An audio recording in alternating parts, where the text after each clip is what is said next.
They say you don't notice the years slipping by until the day your little boy speaks with a man's voice. That's how it felt with Andrew. One morning, I was packing his school lunch, listening to him rattle on about video games and his favorite cereal. The next, he was nearly 18, his jawline sharpening, his voice a soft baritone that startled me every time I heard it from down the hall.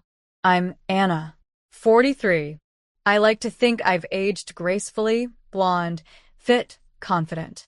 People still turn when I walk into a room, not just for how I look, but for how I carry myself.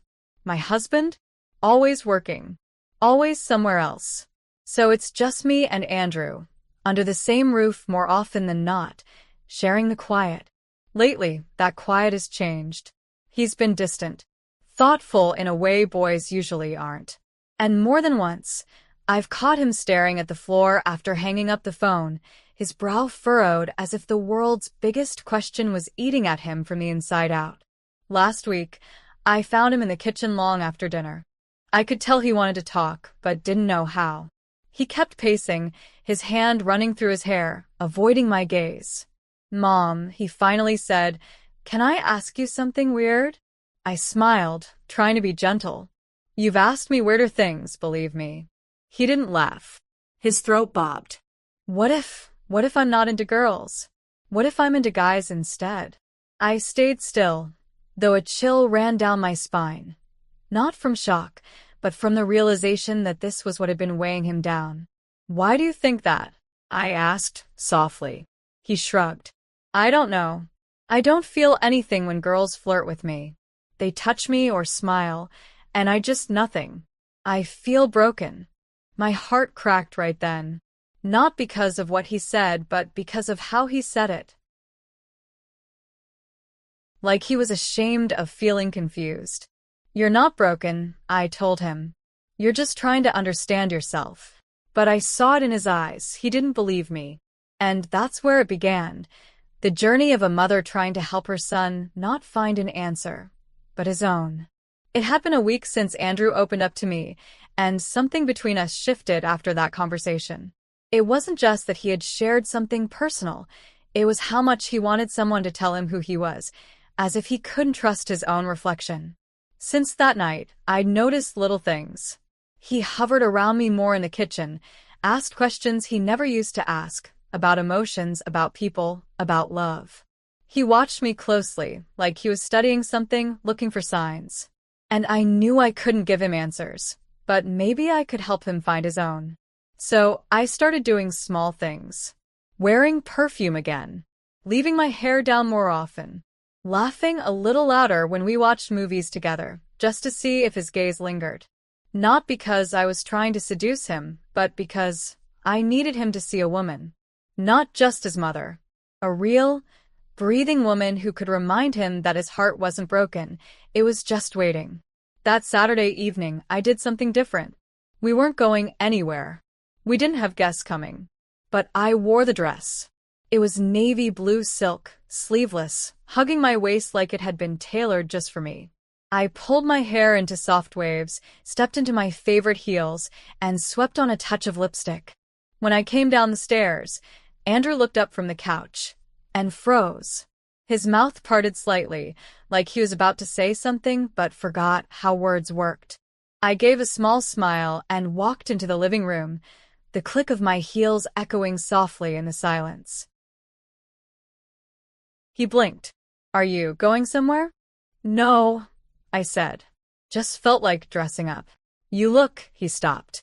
Swallowed. "Beautiful."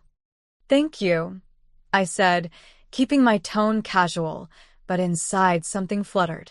Not because I wanted his approval, but because I saw something in his eyes that hadn't been there before. Not confusion.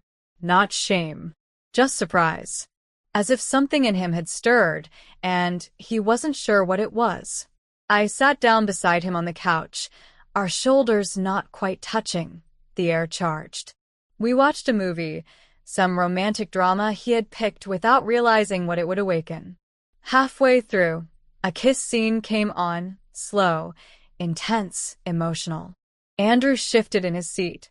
I said nothing, but I felt it. The silence between us wasn't empty anymore. It was full of questions neither of us dared to ask aloud. As the credits rolled, I turned to him. "You okay?" He nodded slowly, then turned to look at me. "Really look." "I think. I don't know what I feel," he admitted. "That's okay," I said. "But sometimes, the body knows before the mind catches up." He gave a small laugh. "That sounds weird." "It is weird," I agreed, smiling. "But that doesn't mean it's wrong." He looked down at my legs, then quickly away, cheeks flushing. "I didn't call them out. I didn't have to." I just leaned closer and said, "You're allowed to feel whatever you feel, even if it surprises you." That night, he didn't go to his room right away. He lingered in the hallway, eyes on the floor, shifting like a boy with too many thoughts and nowhere to place them.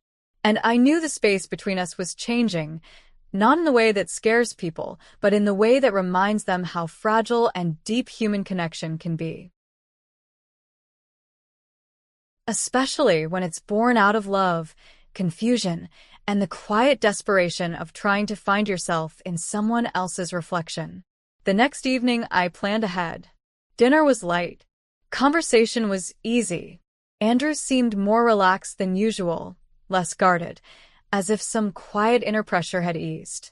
Maybe it was the way I'd spoken to him the night before. Maybe it was just time doing its gentle work. After we cleared the dishes, I suggested we watch another movie. This time, I picked it. "I want to show you something," I said, handing him the remote as I queued up a film from the old collection, one of those understated romantic dramas that most people forget existed, but which I knew could stir something buried in the soul. The kind of film that didn't rely on kissing scenes or obvious passion, but the aching, unresolved glances between a man and a woman who want each other but can't say it. Andrew looked at the title. "Never heard of it." "That's because it's not for boys," I said with a half smile. "It's for people who felt something they didn't know how to name." He laughed under his breath, but didn't argue. I went upstairs, changed into another dress. This one a soft, wine-colored wrap that caught the light when I moved. It wasn't revealing. It didn't need to be. It was the way it clung to me when I walked that mattered. I added perfume. Just a touch behind the ears. When I came down, he looked up, then away quickly, but not before I saw the flicker again. We settled into our usual spots on the couch, the room dim except for the screen's glow. The film began, quiet, patient, aching. As it played, I studied him out of the corner of my eye. At first, he looked bored, but gradually something changed. His shoulders stiffened during a scene where the couple shared a slow, meaningful dance. Later, his fingers fidgeted when the woman leaned in close to whisper something that made the man's eyes darken. Not lustful, but raw. I watched his throat bob. Then I got up. No word of warning. "Where are you going?" he asked. "Just hungry," I replied, walking slowly to the kitchen. My heels clicked gently across the floor. I opened the fridge, reached in for a banana. When I returned, I didn't rush. I sat beside him again, peeled the banana, and took a bite. Calm, deliberate. Andrew glanced sideways. I offered it to him without a word. He hesitated, then took it. A small bite. His eyes didn't meet mine, but the space between us was charged. "You know," I said after a moment, eyes on the screen, "real connection doesn't always look like fireworks. Sometimes it just feels like your heart knows before your head does." He didn't respond right away. He held the banana in his hand like he wasn't sure what to do with it. Then, "Do you think you can be confused, even if you haven't tried anything?" I turned to him, letting my voice soften. "Of course. The body can be quiet for a long time, especially if the heart has been afraid to speak." His breath caught. I didn't press him. I just stayed there, beside him, the dress rustling softly as I shifted closer, close enough for him to feel the warmth of me, the scent of my perfume, the quiet steadiness of a woman who knew herself and wanted to help him know himself too. The movie played on, but neither of us was watching. We were listening to the silence, to the breath between words, to the invisible strings that had begun to draw us closer, not just as mother and son, but as two people standing at the edge of something they didn't yet understand. The room was quiet, except for the soft murmur of dialogue from the screen and the faint tick of the old clock above the mantel. I took another slow bite of the banana, partly out of habit, partly out of thought. Andrew was still beside me, his body stiff, his fingers pressed together on his lap. I noticed his eyes glance over, not at me, but at the movement. He looked away just as quickly, his breath catching, like he didn't mean to. That was when I understood. It wasn't about the banana. It was about tension. Curiosity. The invisible thread of questions he didn't know how to ask, not out loud, maybe not even to himself. And so I let the silence speak for us. "Do you ever wonder," I said gently, "if we sometimes mistake numbness for confusion?" He didn't answer, but I saw the question ripple through him. "I mean," I continued, "you spend your life being told what you're supposed to feel. You're supposed to like. But sometimes your heart goes quiet, not because you feel the wrong thing, but because you haven't felt the right thing yet." His jaw clenched. Just a little. I reached for the remote and paused the movie. The still frame froze on a couple mid-embrace. Nothing explicit, just intimate. Raw. Honest. "Andrew," I said, turning to face him, "can I ask you something?" He nodded cautiously. "When you imagine love, the kind of love that makes your chest hurt in the best way, do you picture someone touching you? Or do you picture someone seeing you?" He blinked. "That's the difference," I whispered. "It's not always about who excites you. Sometimes it's about who makes you feel real." For a long moment he said nothing. Then, his voice barely a whisper, "What if I've never felt either?" I swallowed, my throat thick. "Then maybe," I said, "you're still waiting for someone to reflect back what you've never dared to believe about yourself." His eyes lifted to mine, uncertain, searching. "You don't need to be fixed," I told him. "You need to be free." Free to ask. To feel. To not know. I reached out and touched his hand, light as a feather. Not in suggestion. Just reassurance. "You are not broken, Andrew. You're becoming." And for the first time, I saw a tear slip down his cheek. Not from shame, but from the release of finally being understood. We sat there like that for a long time. Not mother and child. Not answers and questions. Just two people, sharing a silence that held more truth than any word ever could. Andrew sat quietly beside me, his shoulders still tense despite the words we had shared. There was something so fragile about him in that moment, like he was unraveling at the seams and afraid of what might be underneath. Without thinking, I reached up and gently brushed his hair back from his forehead. Just a soft gesture. The kind a mother makes when her child is hurting and can't find the words. He didn't flinch. If anything, he leaned into it. "You always liked that when you were little," I said softly. "Whenever you couldn't sleep." He gave a small laugh, but it caught in his throat. "I remember. You'd sit at the edge of the bed and tell me everything was going to be okay." "And it was," I said. Eventually, my fingers moved through his hair slowly, comfortingly. I thought it might help calm him, but then I felt it. A small sound, almost like a sigh, or relief, or something more. I froze for a split second, unsure. Andrew sat very still.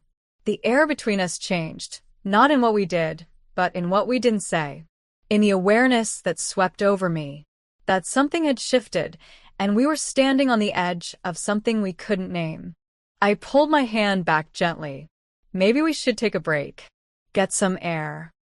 His gaze met mine, uncertain. Wide. "I don't know what's happening," he whispered. And that's when I realized, neither did I. This wasn't about attraction, or about roles. It was about identity, emotion, and how easily the mind confuses comfort with desire when it's starved for understanding. "You're scared," I said gently. And that's okay. But it's important we don't mix up closeness with something else. You need to feel safe. And I need to protect that.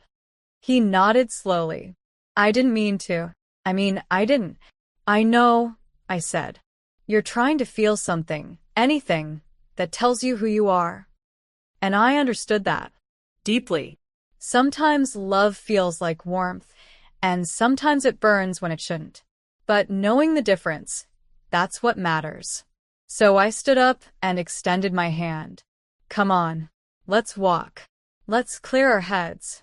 He took my hand, and together, we stepped out into the cool night. Not because we had answers, but because we were brave enough to keep asking the right questions. We stepped out onto the patio, the sky tinted violet.